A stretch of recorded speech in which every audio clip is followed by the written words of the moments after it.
I'd say from my perspective, the roster moves and the changes, I don't have a clear view because honestly, I was at the start, I was benched and I was looking to sign with another team until they asked me to come back. And it was a complicated process and it's a situation, I'll say that.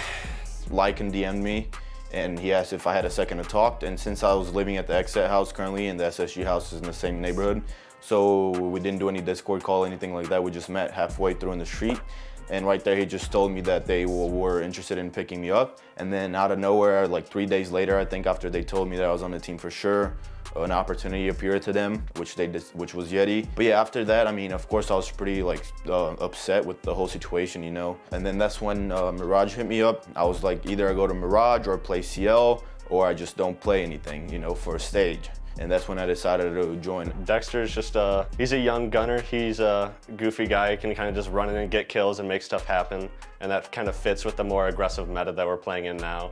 Mo's ideology of the game fits a lot better for us than Nyx's. I think Nyx was more structured, more like old DZ and stuff like that. And then with Mo, he came from CL, he understands the meta, he knows how the game plays, and then Dexter's just firepower. We have just a firepower of 5 and we'll be able to shot call whatever. Personally, coming to Pro League after a year at Challenger League, it's a dream come true, honestly. But this isn't where I want to stop. You know, I want to get to Invite. I want to make the majors. I want to get that first place. I want to lift that hammer. I want the trophies in my hands. You know, so the journey just started for me.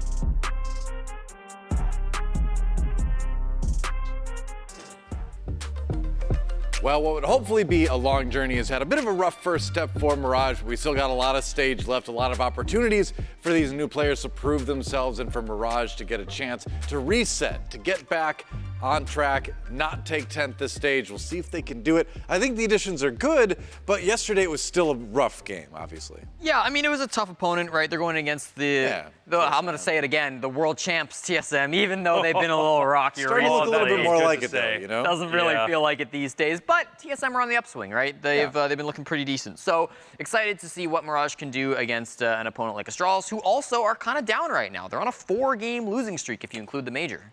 Yeah, which I don't want for them. Oh. I want them to break it. Please break this. Well, let's look at the head-to-head between these two teams now.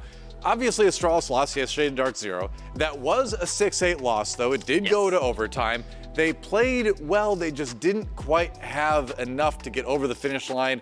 So I feel like it's still easy to kind of call this one for Astralis, given the state of the teams. But, you know, you still don't want to come into this 0-1. You got to get the win if you're Astralis. Yeah, certainly. I think that Astralis are a squad that, sure, they did lose yesterday, but we still have a lot of faith in them. They've been to back-to-back majors, back-to-back stage champions, too. They've gotten first in both stages 1 and 2.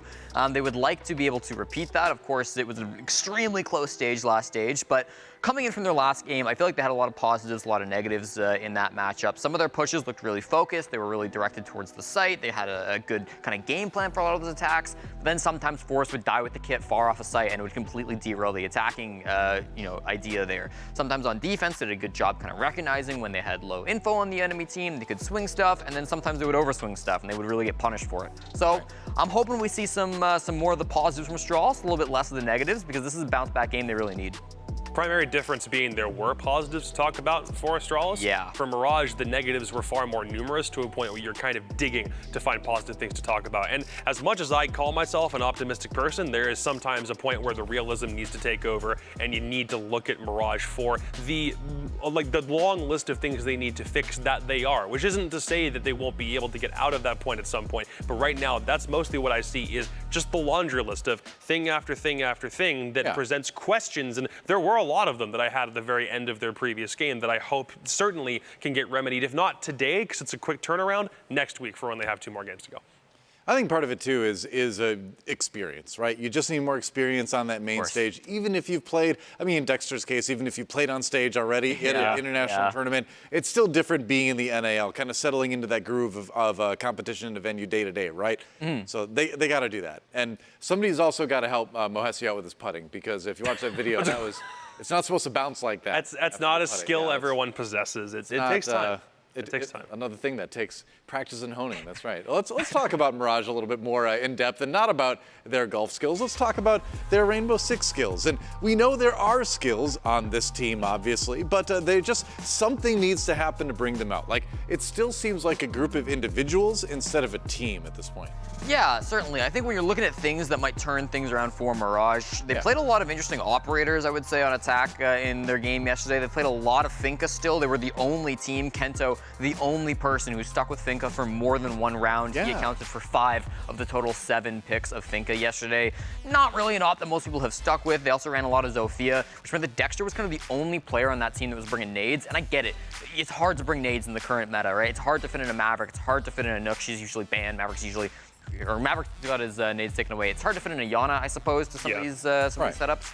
But still, I feel like some of the other teams have been running a few more nades, or they've at least been running operators that have given them opportunities to make that advantage when they get into the site, have been beneficial. We saw a bit of line coming through from Mirage, but it still didn't feel like they had a lot of resources when they were in the position of being like a 3v3 staring at the site, right? When they were going for their execute, it was really hard to get an advantage to start that off. So it often just kind of came down to gunfights. And when you don't have LMGs anymore, when the gunfights on the attacks and the defenders are kind of the same, it's really hard for those 50-50 gunfights to consistently go your way as an attacker. I think you're still also having some identity crisis problems with them. Obviously, this is a meta where you probably can make the base argument that roles exist in a lesser capacity than they did before, but I still have questions about it. Mo was playing Breach, Dexter was playing Vertical, and Kento and Melted were taking entry engagements, which initially is only really creating confusion about how they're meant to gel as a team on attack. Melted felt like he lacked confidence when he was entering back in stage 2, so it's very weird to see him working on that front specifically, but it could also be a case of the team having more faith in Dexter's potential shift to a vertical role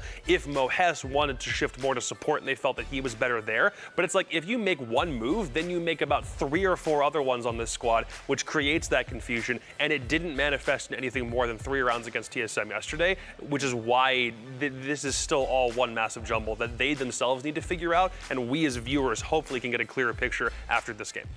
Yeah, I think Dexter can be like a good vertical player. I'm hoping we see more from him there. I just think he needs a little bit more help, right? I think he needs some of these other players maybe to be up there with him. We know that Dexter can land those nades. We know he can be really strong with that. It's just he hasn't done it so far. So far, Mirage are one of the only teams to have 0 frag grenade kills in the stage. Wow. Really bit of a tough game. It's been one match, so I don't want to harp on it. But most teams got at least one grenade kill throughout a game. So it is still a concerning stat. All right, well, there's Mirage, as you can see on your screen, getting ready right now. The slides have been set off to the side. You want to have, the feet being able to breathe underneath the desk, I would imagine, I guess. Yeah. Somebody there, that is a thing. Some players do like to take their shoes off when they play. That's true. I understand that. Yeah, it makes you a bit more comfortable. Yeah. Over on the other side, a team that probably a little bit uncomfortable right now is Astralis, because that is a team that I think was coming into this stage expecting to be able to get that win over Dark Zero. They were not able to do it. It was close, but certainly back with a lot to prove. And if they can close out this one quickly, decisively, I think they'll feel like they're back on track. Yeah, they definitely want to have a strong game against Mirage. I think Mirage are a lot better than they have been in previous stages. I like the roster they've brought into the stage, but it is still a team that you're expecting to beat if you're a team like Astralis, right? A major mainstay, often making it as far as you can possibly go in the majors, right? They've been together as a squad for a really long time compared to the teams that we've got currently in the league. You've got J90 up on your stat screen right now. J90 has been a player that has been maybe not the centerfold of attention for Astralis, but he's been very consistent. He can kind of play right along there as kind of entry, second entry alongside Iconic. He can be that more of an aggressive guy. Reaction time, not too bad, 203. Accuracy, 97. I mean, these are the stats that you want to see from a young gunner like J90. Yeah. I think for Astralis, the big standout for me was that their noteworthy rounds came in lots of different moments throughout that game, but all of them felt like it was thriving in chaos. If you had to put a tagline on Astralis, that would be theirs. They were pushing past light flank setups like metal plates to a magnet when they were all collapsing onto a site from different angles all at the same time. They had a shuttle 1v2 clutch. They had a hard and fast entry read that slaughtered those Dark Zero defenders where they stood at the end of that theme park game. If there's a moment where it seems like things get crazy, Astralis usually have it covered, or or are thinking that additional step ahead to make the most of the confusion that lots of other players perceive. It's a great skill to have. It's what got them from that amateur or the underdog, status from back in stage 1 up to the point that they're at now. I just wonder if there's a little bit of like a crack starting to form, and if for some reason, again, they are relying on those big plays to get them through, how often they're going to be able to produce moments like that.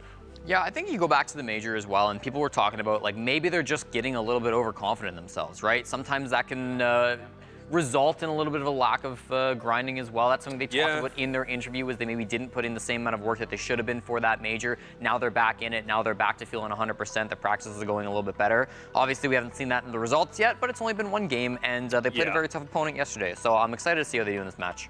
Yeah, I mean, they've been picked up by a big org like Astralis, a pretty legendary name in esports overall. You feel the pressure to perform. They've done well so far. They just got to finish out with a strong stage 3, I think, and you can call it a good year. But we're going to find out where we're going to go in our map. The bans are in.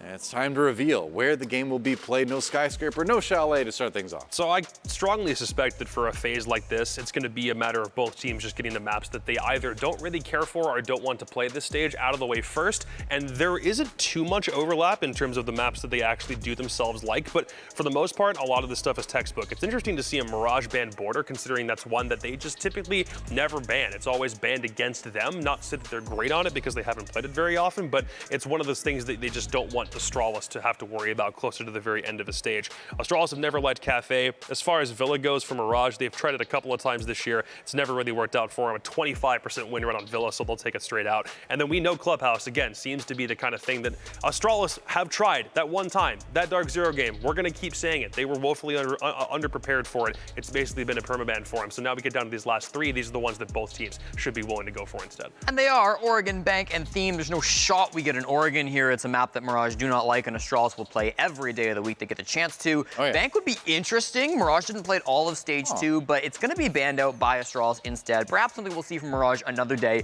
It's going to be Theme Park. Not only back-to-back for Mirage being able to play the second map here coming through on Playday number 2, but it's also a rematch from stage 2 when Astralis and Mirage last faced off. It was a 7-2 game. It wasn't exactly the strongest competition, but again, Mirage have made a lot of changes since then. So I'm really hoping that Mirage, with a little bit of info under their belt, with a little bit of experience playing against these boys on this map, maybe they'll have some exciting moments for us. It's also the 3rd game in a row we've had today where a team has gone to the same map for the second consecutive Playday. It was Beast Coast on Chalet, and then it was Parabellum on Border. Now it's Mirage on Theme Park. So we're getting a good picture from these games. Take a team to this map, and you're either going to get stomped if it's against Parabellum, or it's a free win if it's against Beast Coast. And Mirage have something that they have to prove here. If they go 1-1 on this map over 2 days, then that breaks the trend we've seen today. It seems like we're kind of 1-1 in terms of teams going back to the previous map too, you know. So currently, yeah. We have 1 win, 1 loser as far as that goes. So we'll see. But I think it's time. I think it's time to predict. Who do you think is going to win this one? Might be kind of a short segment, a little bit shorter than usual, but even still, we still have to talk to Pengu and Intero over there getting ready to cast this one.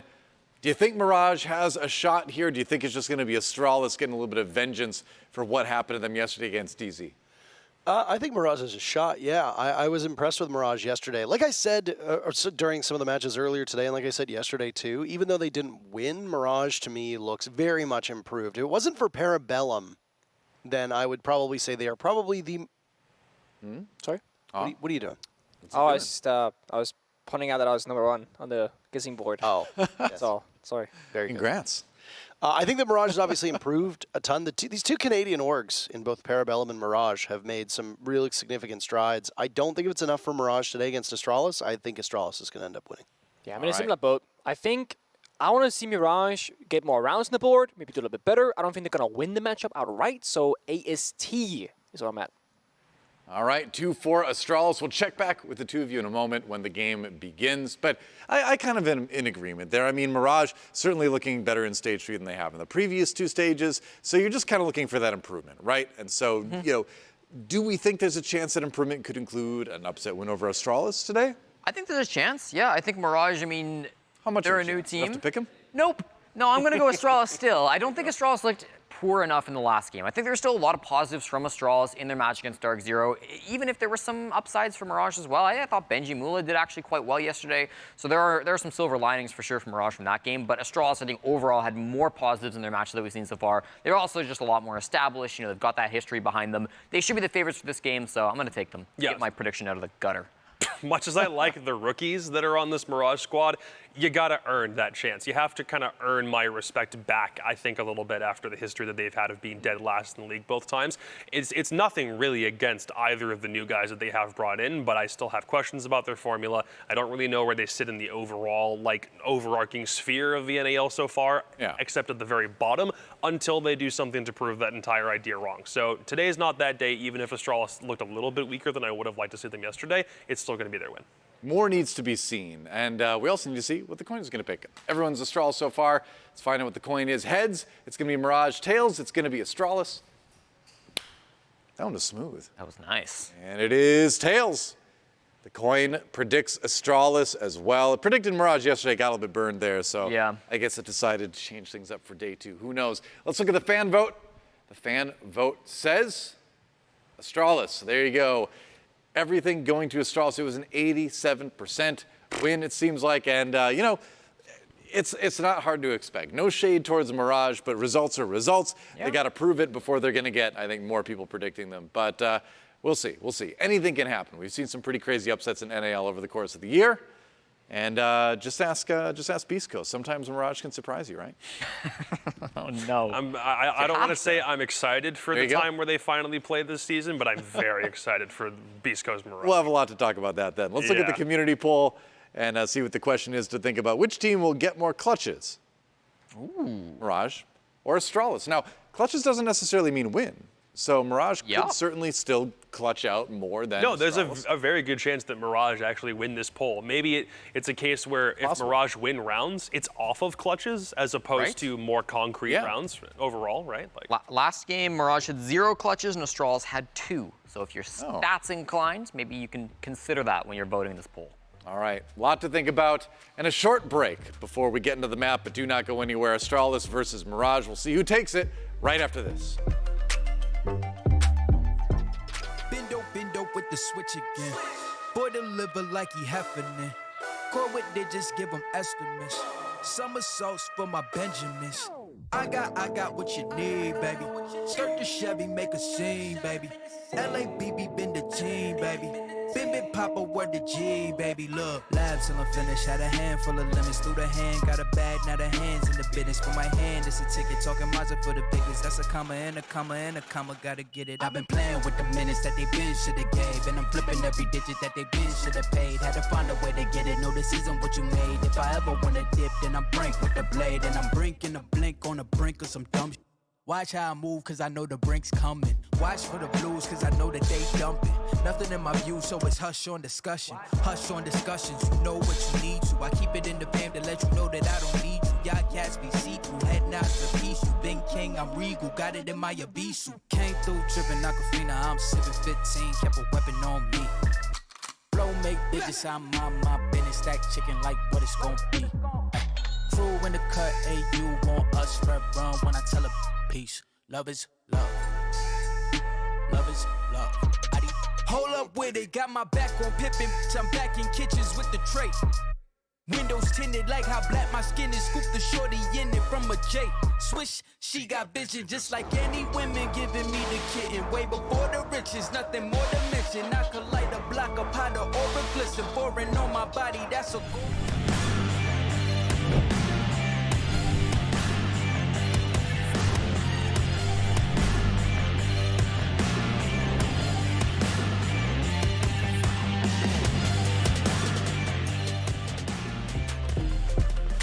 It's the halfway point of our second day of the North American League in our final stage of the year. We're back. What's half of 5? Halfway point is the third game. We're past the halfway point, actually. Halfway through the second game with the halfway point. Well, we finished 2 games and we have 2 more games to go. This is the halfway point. We have 3 more games to go. Well, we have this match and then 2 after it. And 2 have been completed before it. Okay, I'll give it to you. I don't know how to tell you how math works. Oh, we're fine. We're good. Maths. It's a star. Ooh, it's the star. That camera work. Incredible stuff. Smooth hands. Astralis yesterday on the wrong side of an overtime matchup. They picked up a point, but that's it. Yeah. Lost to Dark Zero 6-8 yesterday on this map, actually, of all maps. They're going to run it back against Mirage, who also lost yesterday, but True. I mean... Also on this map. Also on this map. So that is correct. We've One seen- team will prevail on Theme Park. We've seen a couple of teams now go back to the same map. Beast Coast played Chile back-to-back. Mirage and Astralis both playing Theme Park back-to-back. Parabellum played Border back-to-back. Seems to be a trend. I mean, run it back. Run it back. Run it back and Go again. try again. Hold on a second. Listen to this music in the background. This sounds like the pick a skater selection music Oh from my Tony Hawk's God. Pro Skater. It is so down that avenue, yeah. Now all we need is somebody to make like the pros standing there, and it's like, who are you picking? Are you gonna pick like Iconic? Are you gonna pick like Mohesi? Are you gonna pick like Canadian? And it's just like the same like Tony Hawk's Pro Skater where it's like cycling through. But anyway. Billion-dollar idea right there. I don't think it's worth $1 billion. I don't even think Tony Hawk's Pro Skater as an entire series is worth $1 billion, but Don't underestimate Tony Hawk, man. I don't know. Either way, Iconic better be a little bit more awake than that yawn would suggest. He's yawning because they are all embracing. Yesterday, the two new additions to Mirage in both Dexter and Mohesi, yes, it rhymes with Jesse, his name, made their debuts. Both did okay, I would say. Dexter did not perform up to Mohesi's performance, but that's all right. I was going to say Mo was the better player of the two, at least yesterday. I think it was Drip actually who said yesterday on Twitter, I could be wrong, that Mohesi was like his #1 pickup. Oh, really? #1? I think That's I think big so. praise. I saw somebody say that. I think it might have been Drip. Okay. But I don't. I mean, I just like Twitter's just like a fire hose of information, It is. and it's like I forget who says what, but I vaguely remember. Could have been Drip. Maybe Drip take credit for it if it was you. I don't know. I will say I'm happy with the fact that there's like a ton of info about NAL rather than none, because we see more and more ex-pros tweet about the game, coach stream the game, etc. I'm all for it. I'd rather have a ton of information. I was gonna say, all right, enough huddling. Get in the That's a long huddle. Here. Like the longest huddle ever. It's day 2. New day. Gotta get in the zone. Focus in. Locked and loaded. It's very important, of course. Theme Park, typically defender sided. It is gonna be a spoiler alert, Mirage on the defensive side first, so that huddle could have been a strat meeting as much as a actual team huddle, for all we know. We'll see how they come storming out the doors when the map starts. Right. Of course, upper band-wise, we gotta talk about the whole Nook, Osa, Lion situation where they are very commonly picked and or banned. Twitch seems to have made it back into the metagame. Most teams bring her at least once or twice in a given game. And then the stables are still there. Phones being taken away, of course. Players cannot be on their phones during the game because they could be listening in to, I don't know, a podcast and music. That's illegal. Gotta focus on the game and the team's made sounds and team speak and nothing else. I'm not sure what you do with your phone mid-game, but there's a delay on the stream, thankfully. But either way, no phones allowed. Nay. Not sure. Just a precaution, I suppose. Who was it? It was Benji was the only one that didn't have a red mouse pad yesterday, I believe. Yeah, I believe it was Benji. Oh God, look at they got the strats right in his hand. Iconic. Oh, yeah. Iconic's got the secret page right there. Not a strat book, but a strat page.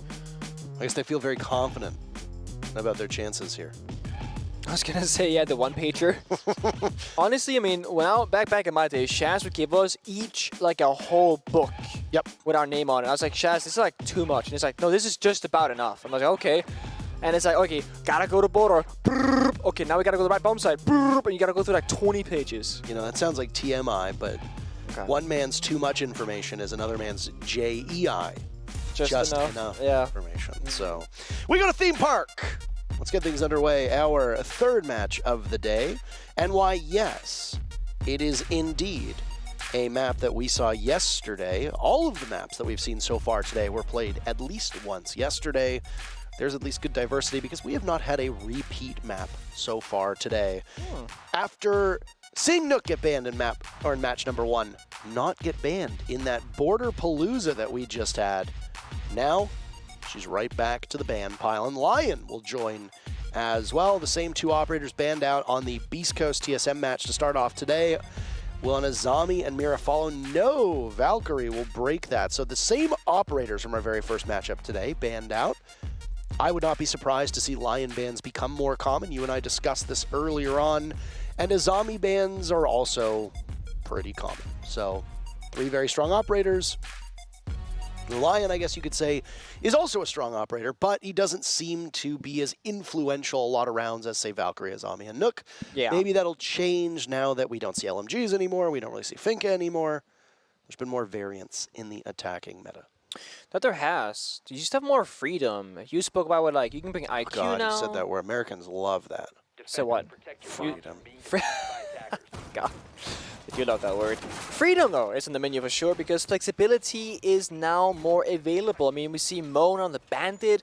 Even that isn't super common. Most teams that go for more roaming-style operators. Of course, we got Kento on the Alibi. We got Benji on the Capcan. They could be flying across the board here. It's a little bit melted on the Oryx. On the attacking side, pretty standard stuff. We said Twitch is back on the menu. She's indeed being played right now by Iconic. You gotta bring the Sledge, gotta get the nades, the soft destruct, etc. And you gotta bring at least 1 piece of Harper's utility. That's gonna be Forest on the Ace right now. Then the freedom comes around because J9O has the freedom to choose Sophia plus anything else if you would like to change it up. And DP Fire, same story, opposite the Dokebi. Normally, like the Dokebi, the Lion, or the Nook would be like in that slot where DP Fire is playing. Because 2 of those 3 are banned out, Dokebi is next. Then you get the secondary EMPs, you get a good roam clearing gadget, and you still have a decent gun with the DMR, assume that you like the DMR at least, and you bring in a lot of different pieces of utility, which we love to see. It's going to be a east-oriented roam clear where 1 member of Astralis is going to be clearing from the west to kind of cut the pieces together. Fast injury inside Cafe, but no real roamers from Mirage are nearby to stop him. Oh, first pick goes to Dexter. J9O's entry not proving to be quite so successful. Dexter trades out a lot of HP for it, but very much worthwhile. Oh. This roam for Mirage paying off already. Only 45 seconds in, and all 3 entry players from Astralis have perished, losing engagement after engagement after engagement. And yeah, the similar story to Dexter, both Melted and Kento exchanged a portion of their HP for a kill, but very much worth it. Sledge and Twitch are the last 2 remaining. And it's Shuttle and Iconic, both players that can do a considerable amount of damage. But with the lead that's been built up by Mirage in terms of numbers, this is going to be a heady task. Yeah, it's going to be tough. I imagine the Mirage are all on the bomb site now, just vibing around, or at least most of them are establishing crossfires somewhere on the map, if not on the site itself. I mean, Shuttle can take his time, so can Iconic, and just kind of clear every corner manually, because there's not going to be a whole lot of drones on the map for them to use. Of course, Iconic does have those Twitch drones available, but you got to be droning for yourself. That's really it. Yellow pings come out, and a little bit of an angle gets opened up from Shuttle. Might see the toes of the Capcan, but no real damage gets done. Actually, no damage at all. Minute and 10 to go. Mirage with the aggression early on. I said there was nobody there to stop J9 on the entry, but Dexter flew up that staircase and just took the fight right then and there. Nate's going out. Iconic's on the side, and he's gone for the world because Captain Trap is there on the doorway. As the Bandit of Mohesi melted in on it too. A flawless round to start things off. Mirage, what a tempo that they want to set for this match. That is a pace indeed. I don't think every round is going to be that fast because, I mean, if anything, Astralis should slow down their momentum and just kind of take a more chill approach, you know, drone out or drone in the entries rather, maybe put a duo on J9O so not alone on Cafe side, make that a little bit easier for them to deal with. But either way, second round on the way. We started Armory, we're going to Bunks up next. Aubrey lineup looking very similar, identical in fact for the side of Astralis. Whereas on the defensive side, well, we're getting kind of a different vibe here. 3 different deployable shields from the Frost, the Warden, and the Smoke, followed by 1 mine to protect those shields and a Legion to stop people from walking those staircases with those pesky goo mines.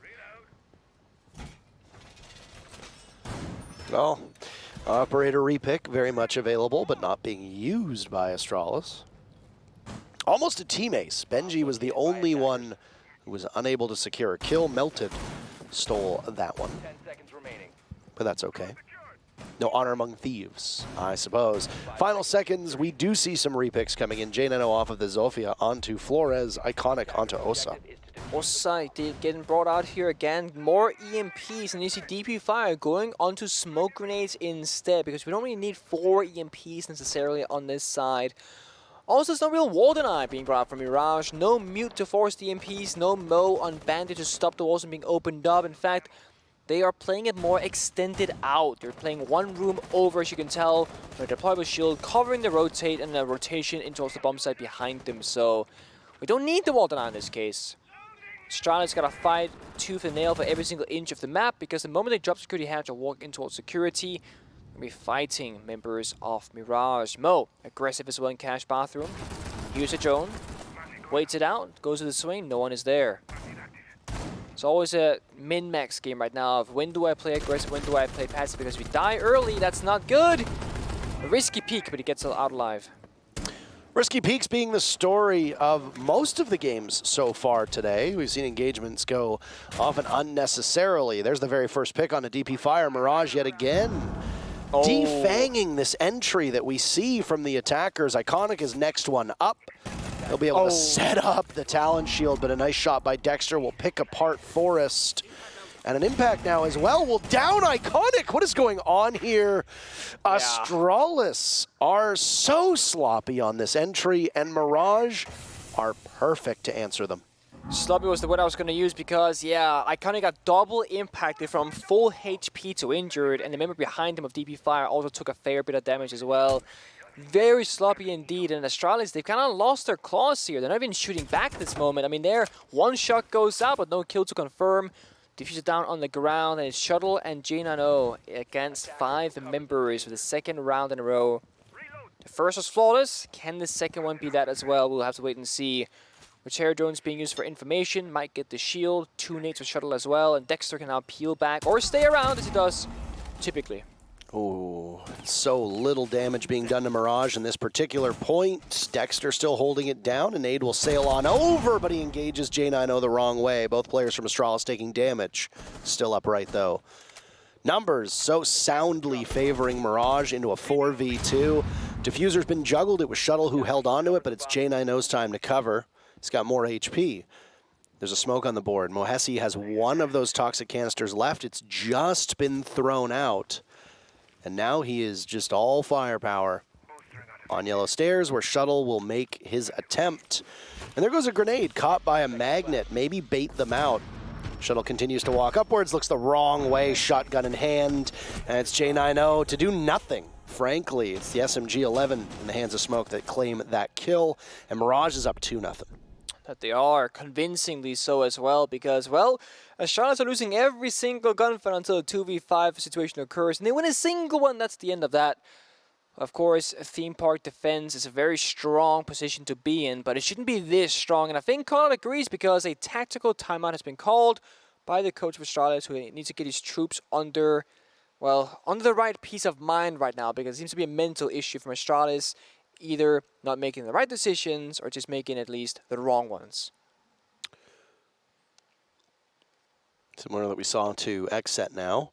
Can Astralis use this timeout to try and get rid of some of these jitters and nerves? Because frankly, these 2 rounds have been very out of character for this Astralis squad, who are often so formidable on their entry. That's one of the hallmarks of Astralis. You go back to the last couple events, and they're able to tear through you when they get into the building. We saw it in the matchup that just transpired with Parabellum being so good at the entry point. And it was almost reminiscent of what we've seen of Astralis before. This is a very flexible team on Astralis. They've got a lot of weapons at their disposal. When they decide to get into the building, any of them can kill you, whether it's Forest taking charge, Iconic taking charge, etc. But they've looked feckless. They've looked so weak. And yeah, sloppy was the word that I used, and I think we can come back to it as well. Because Mirage are just, they're prepared for the entry points from Astralis, and they punish them so well that Astralis look completely lost. And then through the mid-round, when you've already lost all these players, how do you correct that to try and make the most of it being a 2v5? as helpless as you find yourself in that situation, there is still potential for a comeback if your opponents play it wrong. The big difference is Mirage hasn't played either of those rounds wrong. No, you're right. And the thing is, both of these teams played Theme Park yesterday, which means both teams had the benefit of watching the other team and how they played it. They can both prepare for one another. Right now, it's very one-sided into who seems to be more prepared for it, because Astralis, again, not playing the cards the way we expect them to so far. Round 3 is underway, and of course that tactical timeout does favor them. Okay. So does the first opening kill from Forest. Mo getting way too aggressive once again. This time does not get out with his life. He will lose it. That's the site, J9O. Yeah, now look at that. J9O's in the midst of the site, but Mirage is cleaning out those intruders, those pesky, pesky intruders from Astralis.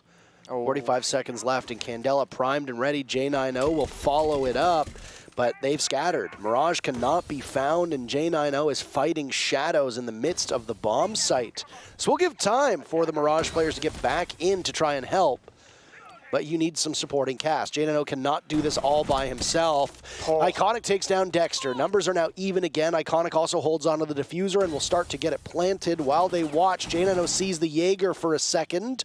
Iconic successful in getting it down as a logic bomb goes off, but he's going to be collapsed upon and downed. He's totally blind, but the sight control seems to be theirs for now.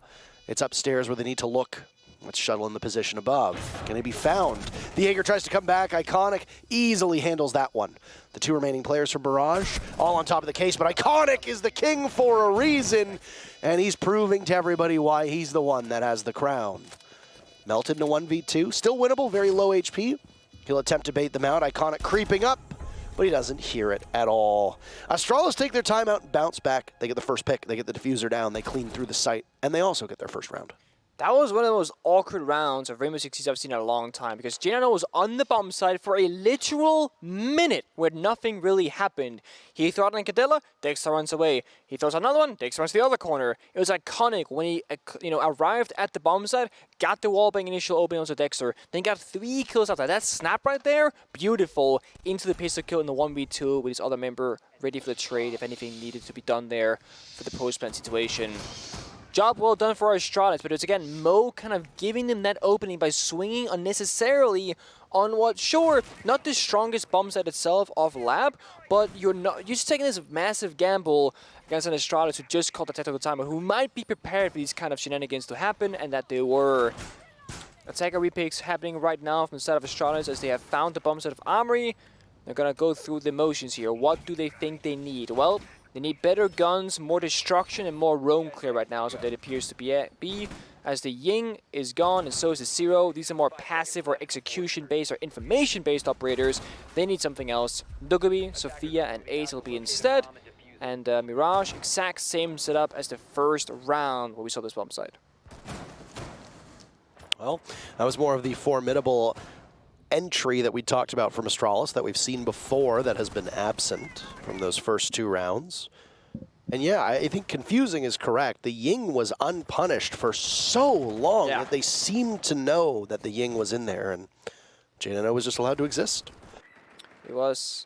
J9O, kudos, played it very patiently, understood that he wasn't really under fire, wasn't under pressure, but he was still applying so much by being on the bomb side, and just waited for his teammates to arrive. And they work it out together. And that's the Astralis that we know and love. The team that plays so coordinately together, time and time again.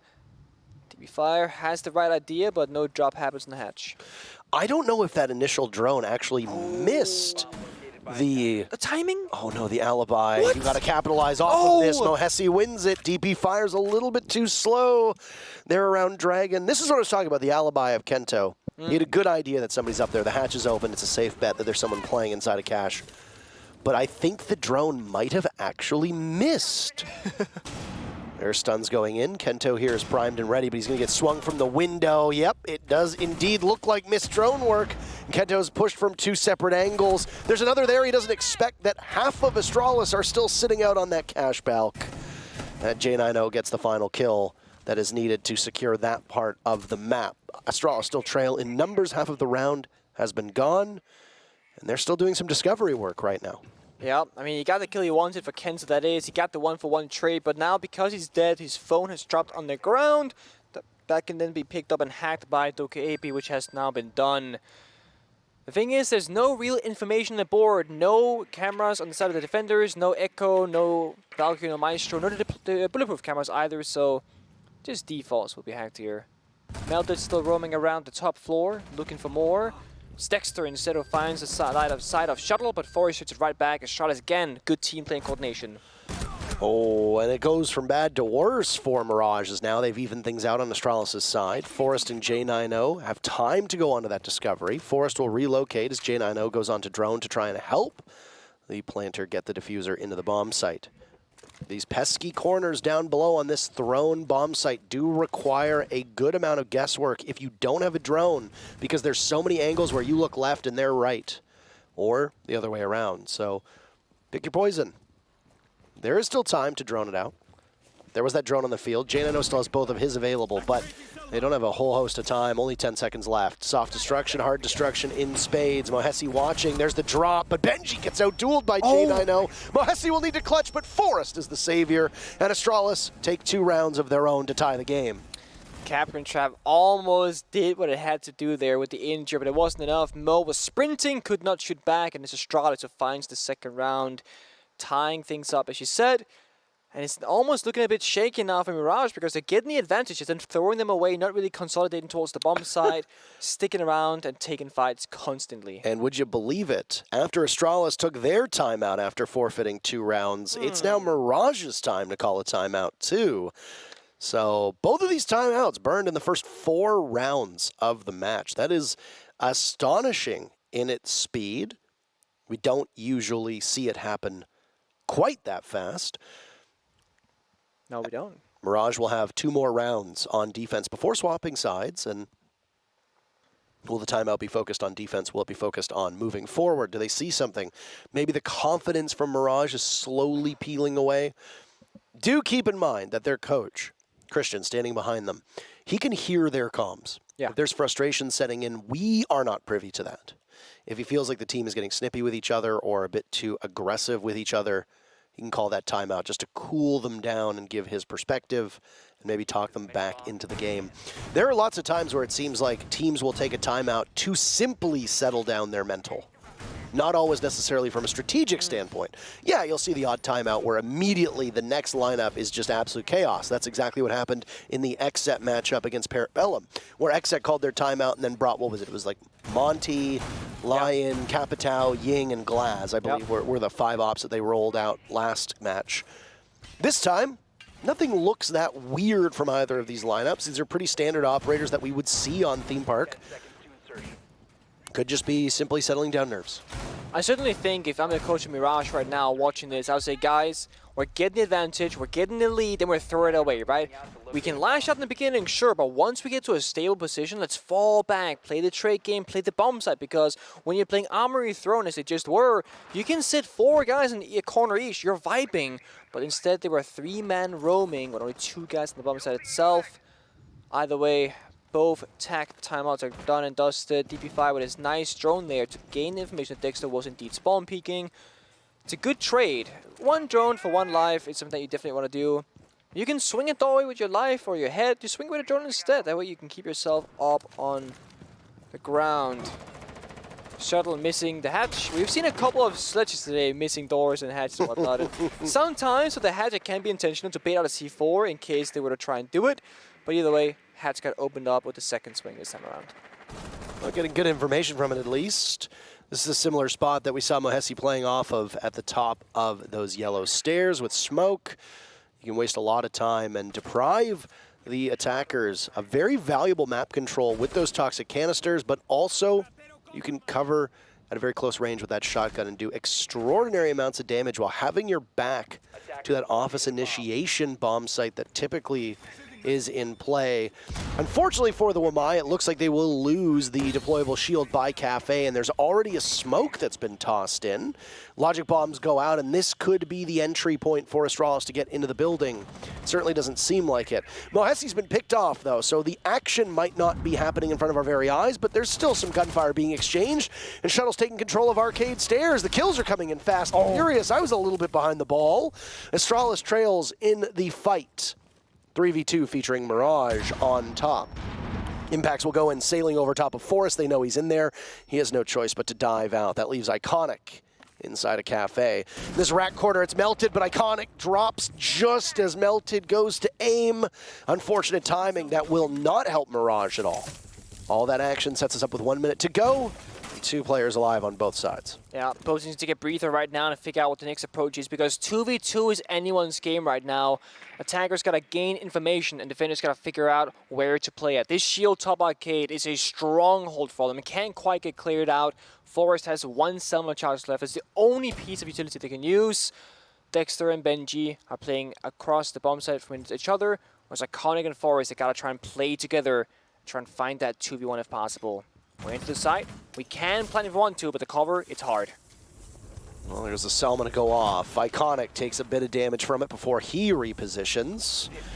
Forest almost has that diffuser down, but a nice shot on Dexter. Through the wall, down goes Forest. Diffuser surrendered. Iconic has to go, but he can't do it. Benji, for his trouble, takes out Iconic. No opportunity to pick up the diffuser, no opportunity for kills, and it's Mirage back on top. Mirage playing that very much well together, right? The trades were there on point.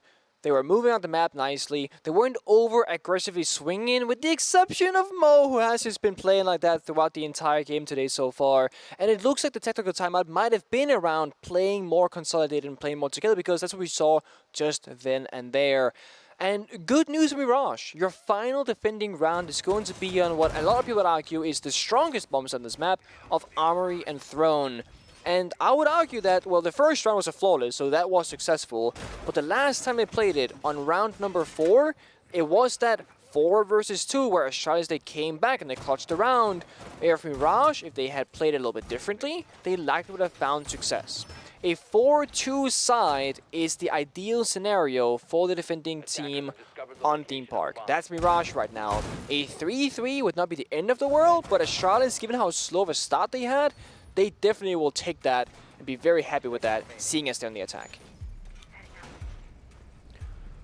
Final defensive round right now, and this is the 3rd time that we've seen Theme Park get played here in the North American League, so it's far too early for us to begin to say, oh, it's a very defender-sided map at this current point in the meta. I think with the shakeup that we've seen to the meta in particular, with Finka no longer being brought, LMGs being way out of the meta, and Twitch being brought right back in, that there has been quite a considerable shakeup. Attacker repick obviously still does tilt some of these bomb sites very heavily in favor of the attackers, as they can almost perfectly counter what we see from the defenders. That opportunity is not there for the defense. Once they pick their operators, they're locked in.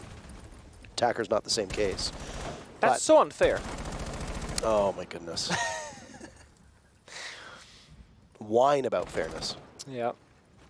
Life isn't fair, I suppose. Try to make it as fair as possible. Yep. But again, a conversation for another day. Mirage had a great deal of success with Kento in this position over by Cash.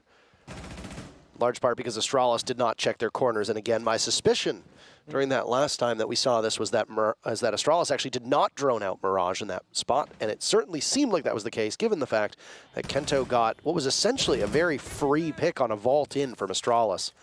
Either way, this round has flown by. We are at the halfway point of the round. Everybody's still alive. No damage has been done. The only player who's taken even the slightest bit of damage was Melted. Oh. Dexter on the top of Arcade Stairs, really putting in work. Suddenly, Mirage have 3 kills to their name. Everybody falling for Astralis. J90 and Forest, the last 2 alive. Oh. J90 zooms out at the wrong time. It was a flawless round to start this half. It's a flawless round to end this half. Mirage up 4-2. Okay. Astralis, 2 things here. Mirage have to do a better job than Astralis on the attacking side for starters, but also Astralis on the defense, that's where the things can get lethal. If they manage to play like we know they usually do, where they play together and Iconic gets activated and they can play off one another, Mirage gotta show us some really precise attacking rounds. Now, Mo is the ideal of Mirage on the current roster. And when we saw Mirage attack yesterday, they were going for these very simple, very direct attacks with 5 members from one singular angle. I don't think that's going to work against Astralis because they're so good at shutting that down. I think you gotta spread out, do like a 3-2 split, or at the very least, have a lurker somewhere on the map with a 4-1 split. That means 4 members on one side of the map, let's say east side, and 1 member on the west or north side to kind of capitalize hammer anvil style. Because as you see right now, Astralis, they are spreading across the top floor, and they got mirror windows on the side down below as well. They got a setup that requires a delicate hand right now from Mo and Mirage to deal with. Mira comes out. She was not banned. Nothing really all that strange. Mirage bringing the Buck and the Nomad, and a Thermite appears, so they very much like this lineup. I believe yesterday Mohesi was rocking that same Thermite on their matchup, if memory serves me correctly. I believe so. First half, by the way, Astralis, not the greatest on the opening picks. Mirage led the way absolutely with 2 flawless rounds to boot. Astralis got the diffuser down on that lab bomb site back in round number 3, and both teams burned their timeouts. So there is no safety net for either of them. If things start to go from bad to worse, you have to hope for a tech pause. That's about it. That's really all you've got in your back pocket. Either way, very similar to what we saw out of the Alibi in the position next to Cash, is none other than DP Fire playing in that spot. Yet to find a kill. Shuttle and DP Fire have not been able to get onto the scoreboard, but DP Fire does just that. He's got those fancy glasses on. J9O dies for Astralis, so both teams will trade out 1. Now it's Dexter to follow up, but Forrest is there. Astralis seemingly baiting Mirage into taking control of the top of Dragon. Mirage thinks it's free. It certainly is not. And Astralis comes out ahead in that first fight. Yeah, that's what I mean when I say Astralis play so well together. They had a triple man setup of coordinated play where they get a 2-for-1 trade. Everyone, well, very healthy. Forrest took like 1 bullet to his chest. That's about it. And what do you know? Astralis are now falling back and consolidating, doing what Mirage were not, and playing it safe and passive, playing in either pairs of 2 or having big pieces of utility like a mirror window to keep yourself safe. That's going to make sure that the numbers stay up, and Forrest finds another. Well, you know the damage that thing can do. Forrest is playing for keeps at this exact moment. Kento to clutch out against 4 players from Astralis. A big task ahead of him. And potentially one of the worst spots to try to walk in from. A single doorway with lots of eyes on you. It doesn't even come to that. Top of Dragon is still in the control of Astralis, and that's where they net the final kill from. Astralis' very first defense proves to be successful. They close the gap, but Astralis have yet to lead in this matchup. They have only trailed or tied. They're going to need a couple more dominant rounds in order to turn the tides here against Mirage. Absolutely. Nice, Justin Forrest played that position quite nicely, using the line of sight from the mirror window as well as a throne to take one-on-one gunfights, not be exposed to 2 angles at the same time. That is textbook Rainbow Six Siege anger play from him right there. And Forrest really has been a great pickup for Astralis, both on the attack and the defense. He just finds these openings that a typical support player does not, and often he finds himself in the middle of the bomb site out of nowhere and just finds a kill or 2 for the taking. Big fan of Mute here on this Bonk's bomb site is what Mirage was missing in my opinion. Mute has 4 jammers. There's basically 4 different walls, or 3 walls you can jam, and then the door to cafe or a staircase, for example. And you can like shut down a lot of drone routes for the attackers, and just of course those walls cannot be opened up. C4 being brought with the Mute as well for verticality reasons, and Forrest bringing that mirror once again to help extend out around the map with those mirror windows. It's going to be Mirage again. They really need to problem solve these situations. I think the Dokkaebi and the Hibana here is a good alternative to this, or a good fix for it rather. You got the EMP grenades on Dokkaebi and a ranged Heartbreach, whereas the Thermite, well, it's a what we can call a melee Heartbreach. You got to get up on the wall. Hibana and Ace are ranged. You can do it from afar. That can help you clear out those windows at least. Shuttle, the only player right now yet to find the scoreboard, and the fact that Astralis is keeping it as close as it is when DP Fire only has 1 kill and Shuttle has 0 is actually quite an impressive feat. But again, the story of Mirage is that they have taken several strides with this new roster, and even if they don't ultimately succeed against Astralis, this is a pretty good effort that they've put in thus far. And it's been a team effort, frankly. Though, Can't exclude the fact that Dexter in particular has some very high impact kills that have almost single-handedly won the round for Mirage. Well, the soft wall, the buck is. Nice line of sight being created, long angle at that. You're probably going to start working out those walls. No jammer on these right now, so no EMP will be required to open them up. And this is where things need to change for Mirage. You need someone on this cafe door at some point in the round to apply that pressure. There's a member on the roof, could be going for that later on. That's Benji on the Dokkaebi. Global gadget, makes sense. Waiting for his time to strike. He's still on drone work. Spots the Jaeger inside a cafe who had just closed the door, but might soon be opened yet again. Thatcher remaining unbanned means that you don't need those EMPs, as you said, so you can just run those pocket secondary EMPs, which is why Dokkaebi is being brought with such frequency. All that said, you don't really need it. A good medley of secondary gadgets for Mirage. They've got smokes, too. You just need to make sure that you're clearing out these ADSs before you can get them down. The defense continuing to put in good work. Shuttle, the very first pick with 45 seconds left, giving Astralis a little bit of breathing room. Can they follow up with Iconic engaging towards Arcade? No, they can't. J9O runs out as well, and suddenly Benji has a double, providing he can secure that kill onto Iconic. Down goes Shuttle to Dexter, who wants to barge into the bomb site. Will do just that, removing heads so effortlessly. It's DP Fire in a 1v3, a single kill to his name. He got it in the previous round. How many more can he add to the tally? Iconic bleeding out. DP Fire hears the case go down. He has to be spurred into action. He looks the wrong way. Suddenly, they get up off of the plant. A flash goes out. DP Fire has to wait a moment, engaging the gadget and walking right into the lion's den with a fatal bite from Dexter to stretch the lead of Mirage and deny Astralis a tie game, as Mirage is now 2 rounds away from sending this one home. Dexter is just being unleashed right now. Legion on defense, Twitch on attack. He can do whatever he wants and take as many gunfights as he wants. But honestly, he's being quite smart about it, because he was waiting for the Dokkaebi opening before stampeding through the bombs. So you see it right here. The moment Benji walks up, that's when Dexter walks in. So even if Dexter falls in the initial gunfight, there's a trade right behind him. But he doesn't fail. He succeeds all 3 times in all 3 engagements and makes the round so much easier for his teammates in that 3v1 to establish a safe plant and then a post plant after that fact. Pro near diffuser, hold the door, easy as. Which team will get more clutches, Mirage or Astralis? To be fair, in this particular matchup, we haven't really seen a lot of clutch play per se. That's correct. But the J9O and Iconic round on the lab attack was as clutch as it can get, really, I think. And I mean, it's quite defiant right there. Quite defiant. I mean, Astralis is like the clutch team, so like I agree with these numbers. Not defiant, not the correct word. Either way, quite dominant, we can say. Okay. Either way, Astralis comes out on top. 79% of you thinking that Astralis would have more clutches than Mirage, which I think is honestly a very fair shout.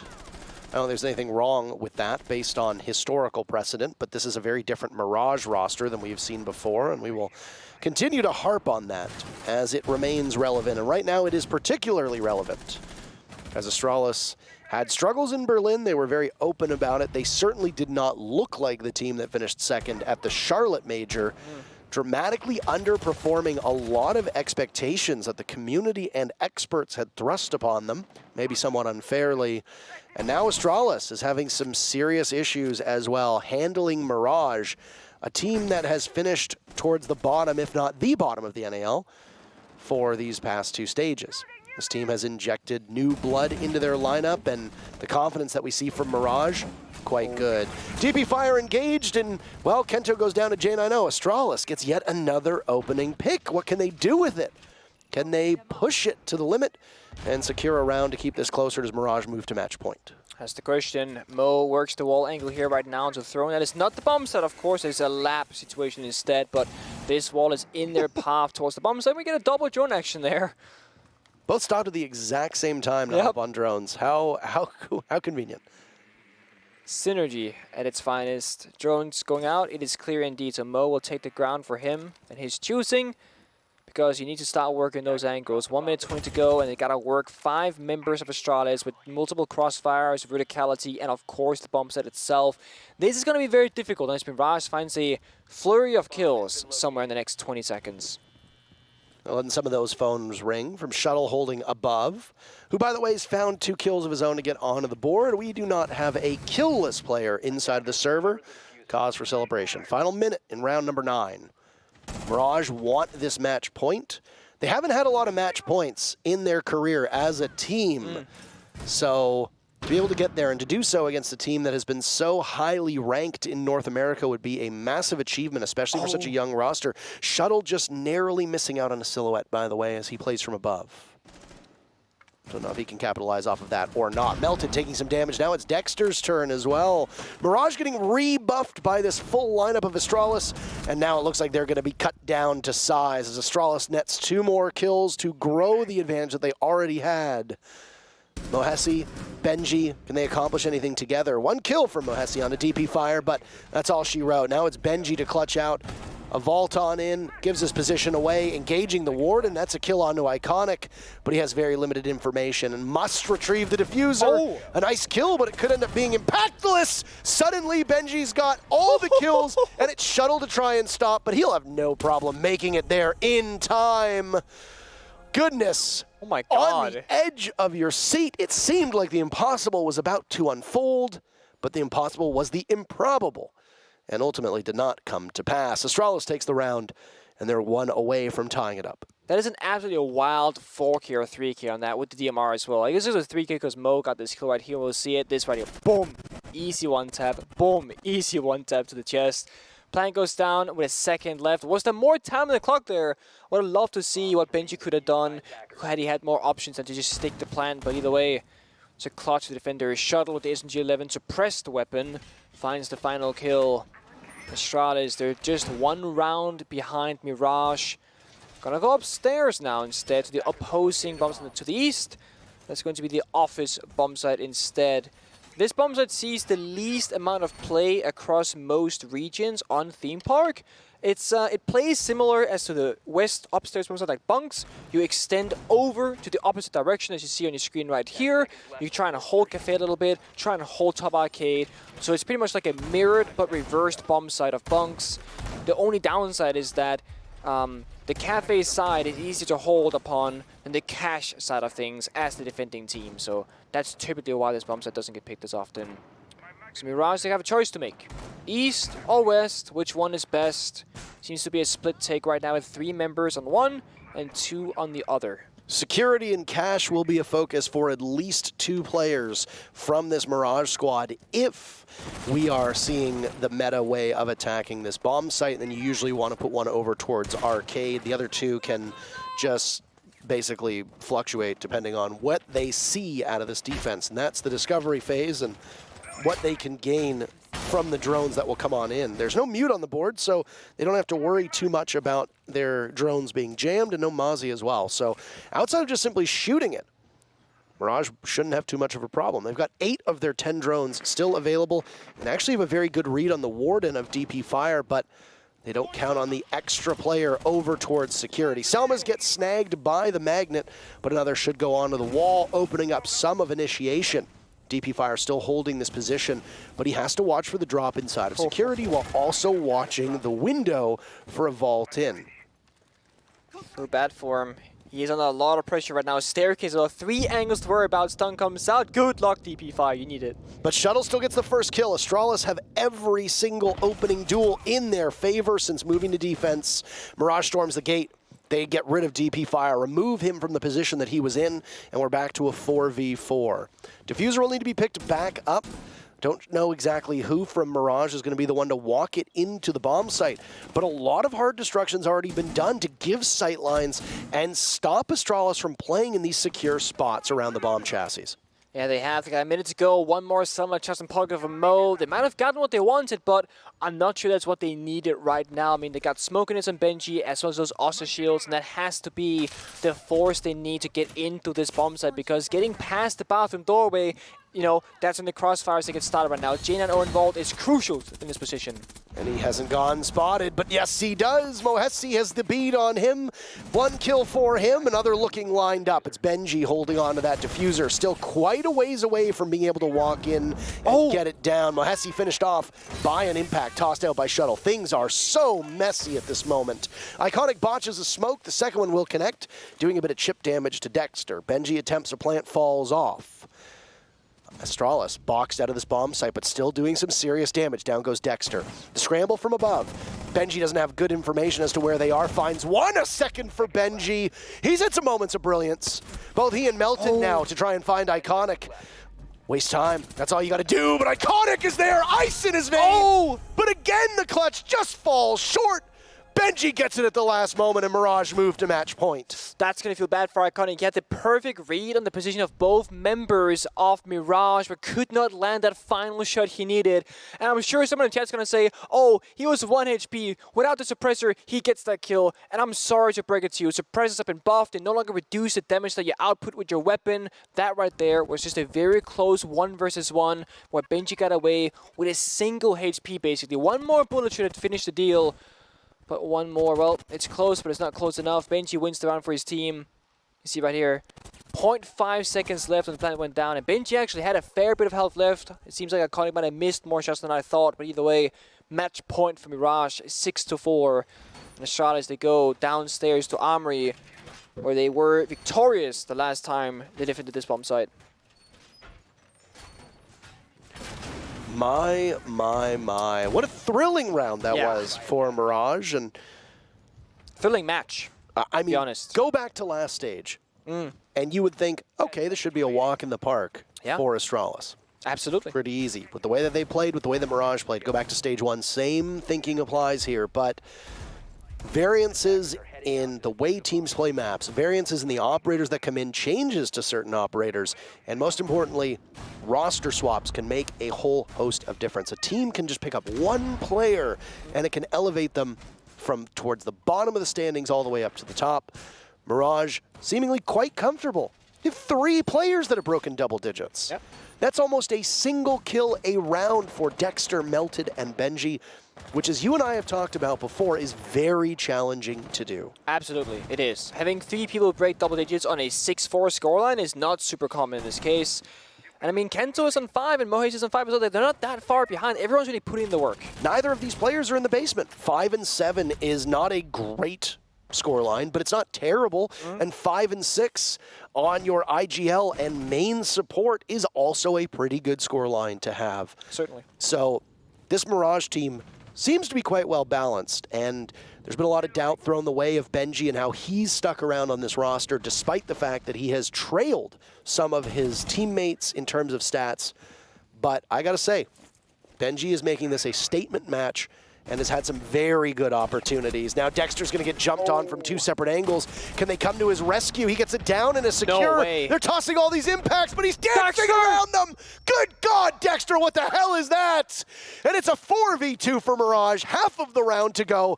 Mohesi with the diffuser planting, and the Astralis team will have to get back into the bomb site. They've completely given up control.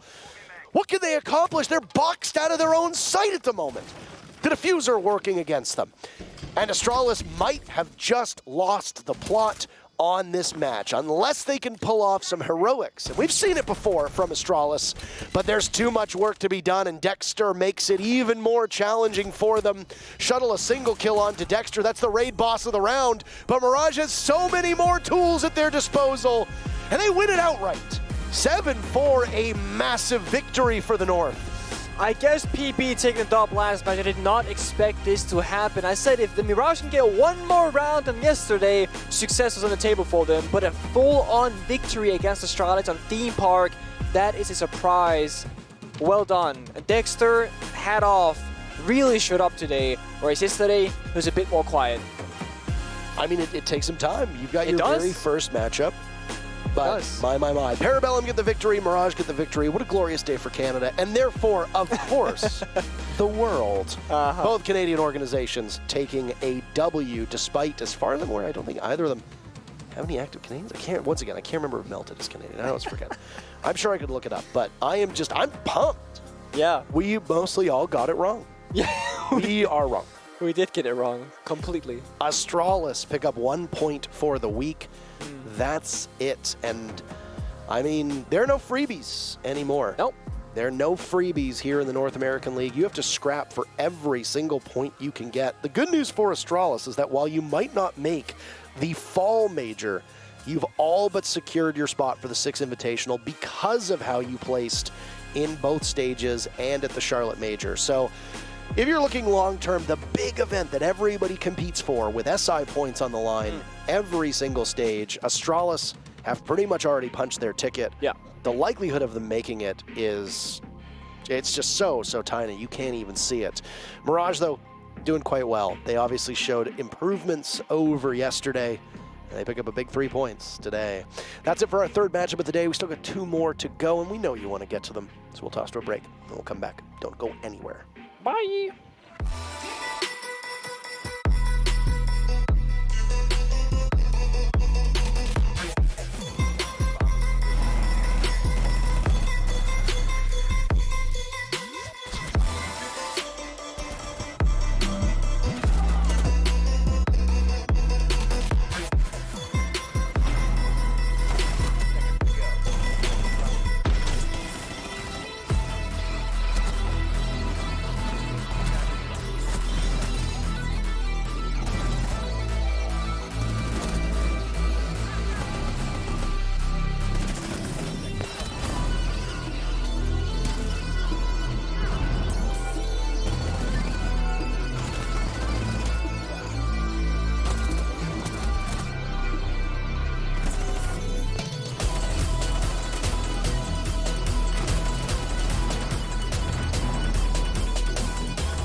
Like glue, the leather stuck on me.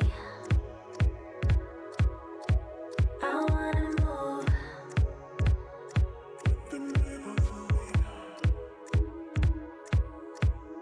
And you, yeah, they all want a piece of me.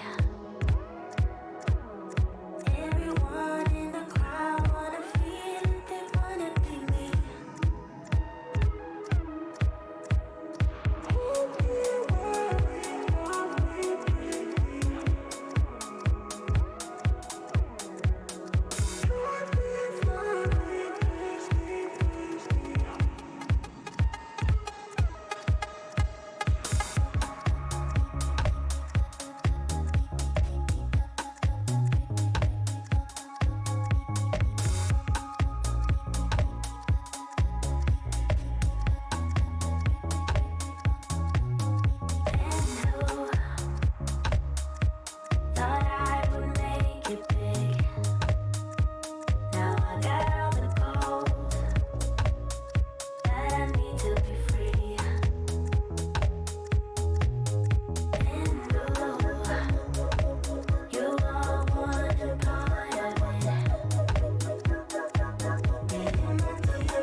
All right, it is a whole new Rainbow Six North American League. There are no expectations we can expect anymore, no assumptions to be assumed. Mirage gets the win over XSET, the 2 new additions working out extremely well. And, wow, tough for Astralis, first of all. Another fairly close loss, 4-7 in this particular case. But the real story here is Mirage. Everybody, the fans, the coin, the analysts, the casters, everyone picked Astralis. And that was based on historical data. That was based on what we saw yesterday to a certain extent. There was nothing wrong with that. But obviously, Mirage had something to say. That was something, wasn't it? Yeah, he wasn't Benji Mula today. He was Benjamin Currency. He was money for that very last part, like half of that game. He had what? I think he was Osa in that one. He clutched up against Iconic when they were pushing onto Office. Like, he really, really was earning his check. That was great to see. Yeah, the community poll, who's gonna have more clutches? Well, it was Mirage. I think so. Yeah, absolutely. I mean, we really saw them play like an aggressive, fast, fun style of Siege, and I think that's what they needed to do here on Theme Park to really take to Astralis. They looked so confident, beautiful gunplay coming out from them to get a lot of those entry picks, and yeah, looking like a really decent team here. Yeah, I was impressed. Let's take a look at the stats. We're still seeing if we can get the interview lined up, but for now, here are the numbers. Now, it's not looking good on the Astralis side if you're players like DP Fire, to a certain extent even Jane I Know having a rough day. And the players on Astralis always seem to be up and down a little bit as far as like somebody has a good day, somebody has a not as good day, but it was a little bit rough today.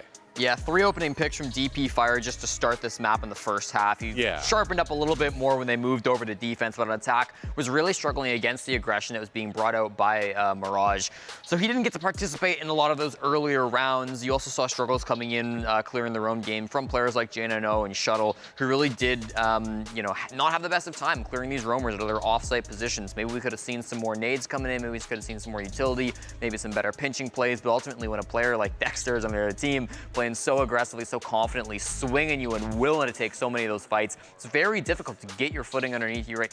Get into a position where you can feel confident in challenging him and taking him out the way that you want to take him out. I also really think they dominated the time of play overall because we saw both timeouts get used very, very early. They had 2 very fast rounds, caught Astralis off guard, and then immediately from that point, we saw both timeouts used before round 4. Because Mirage used it so early, they didn't allow it to go all the way to the second half in order for Astralis to actually mount a comeback. They did it right there, stopped it in the first half, and then carried that momentum all the way through the rest of the game. I was probably the best call that Gara has made this entire stage was to use the timeout that early, ensure that the first half was locked in, and then worry about everything else after. Yeah, on Astralis side, the 9% cost, the 27% cost, 2 of the lowest numbers I think I've ever seen in that category. But it's great. I mean, this is exactly what we wanted to see from Mirage.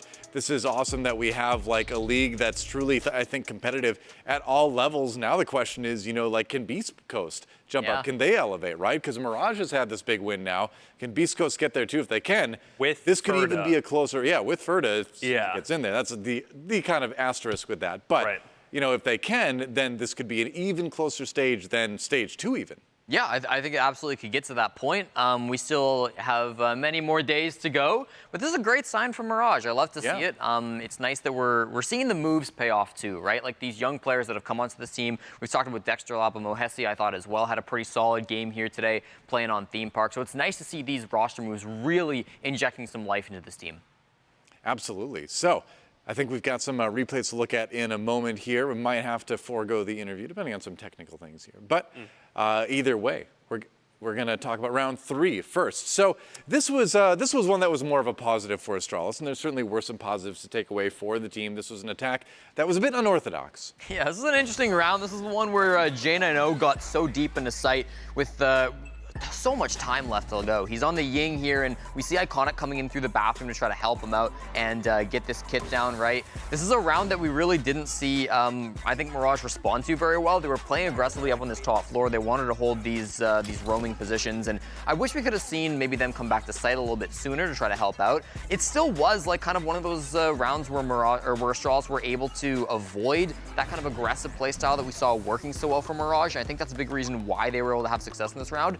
Even still, it was close. You had to rely on Iconic and Shuttle really hunkering down and playing well. Iconic especially in this final 2v2 that they did eventually end up winning. Time not there for Melted in the end here. That's an unwinnable position that he didn't end up being able to clutch out. So really nice to be able to see that coming through. Ultimately, it was an interesting strat with the Ying getting in so early.